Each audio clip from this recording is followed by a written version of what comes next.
Aujourd'hui, on se retrouve pour une théorie sur l'arme antique Uranus. On va essayer de percer le mystère. Mettez un like à la fin de la vidéo et abonnez-vous, merci. D'abord, on a l'arme antique Poséidon, contrôlée par la princesse Shiroshi. Ensuite, il y a Pluton, contrôlé par Franky le Mugiwara.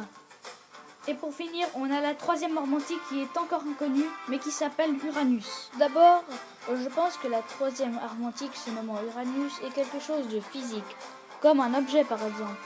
Ou alors un instrument qu'utilise Vegapunk, ou alors le scientifique César. En effet, peut-être qu'un scientifique l'utilise à des choses tout aussi surprenantes que les fruits du démon. Et puis, si on réfléchit bien, cette arme pourrait être utilisée par Big Mom, ou alors elle en voudrait parce que c'est peut-être pour ça qu'elle veut absolument capturer César, et ça confirmerait ma première hypothèse sur les scientifiques. Ensuite, il y a une petite hypothèse comme quoi Kaido voudrait sauter la vie avec, et aussi que le ninja de la flotte de Kaido a voulu assassiner le Yonko avec l'arme antique mais en vain. Uranus pourrait être l'arme antique suprême, que peu de personnes la possèdent.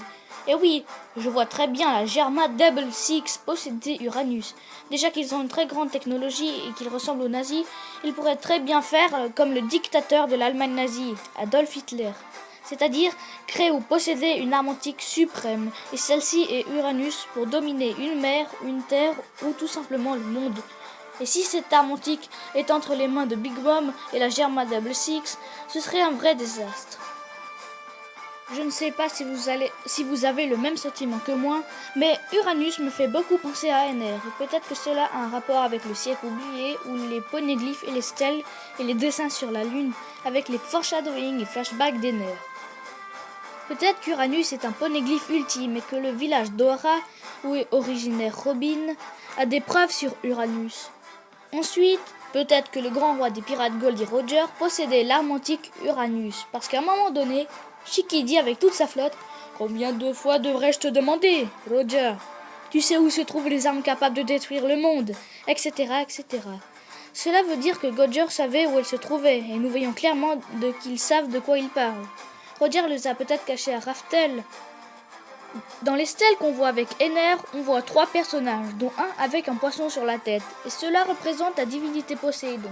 C'est donc l'arme Poséidon, contrôlée par Shiroshi. Ensuite, il y a un personnage avec une armure, et cela représente la divinité Pluton, donc l'arme antique nommée Pluton de Franky. Et ensuite, tout à droite, il y a une divinité qui, à mon avis, représente Uranus. Après, on voit un poisson hors de l'eau, qui saute après un crustacé. Et cela n'est autre que Poséidon. Juste en haut, on a un navire de guerre, et cela n'est autre que Pluton. En haut à gauche, on a une espèce de soleil ou une planète, et cela, à mon avis, est la divinité Uranus. Parce que dans plusieurs mythologies, cette divinité est nommée Uranus et le dieu du ciel. Donc sûrement cela a un rapport avec une planète ou un soleil assez spécial. Et voilà la Monkey D Family, cette vidéo est maintenant terminée. J'espère que cette théorie sur l'arme antique Uranus vous a plu. Si c'est le cas, mettez un like et abonnez-vous si vous aimez ce que je fais. À la prochaine la Monkey D Family.